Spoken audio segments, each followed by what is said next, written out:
वक्रतुंड महाकाय सूर्यकोटी समप्रभ निर्विघ्नं कुरु मे देव सर्वकार्येषु सर्वदा. गणपती ही देवता आपल्या सर्वांची लाडकी देवता आहे. ही देवता प्रथम पूजनीय आणि बुद्धीची देवता आहे. कामातील अडथळे दूर करून काम पूर्णत्वास होण्यासाठी गणपतीच्या कृपा आशीर्वादाची आवश्यकता असते. शेवटी देव भक्तीचा भुकेलेला असतो. अनेक लोक गणपतीची भक्ती खूप आवडीने करतात. यात गणपतीचे नामस्मरण करतात. गणपतीला आवडणाऱ्या वस्तू नैवेद्य गणपतीसाठी तयार करतात. तसेच गणपती उपासना करतात. महिन्यात 2 चतुर्थी येतात. त्यात शुक्ल पक्षात विनायक चतुर्थी व कृष्ण पक्षात संकष्टी चतुर्थी येते.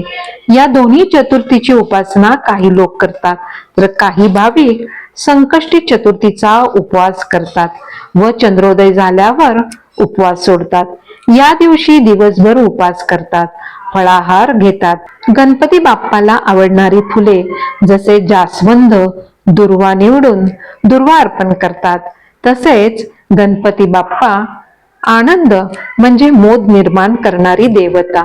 या देवतेला मोदक अत्यंत प्रिय, त्यामुळे मोदकाचा नैवेद्य करतात, लाडवाचा नैवेद्य करतात. संकष्टी चतुर्थीच्या व्रताने माणसाची संकटे पळून जातात अथवा त्यांची तीव्रता कमी होते, अशी भाविकांची श्रद्धा आहे. पुराणात सुद्धा याचा उल्लेख आढळतो. दिनांक 6 जानेवारी 2026 रोजी संकष्टी चतुर्थी ही मंगळवारी येत असल्यामुळे ही अंगारकी संकष्टी चतुर्थी आहे.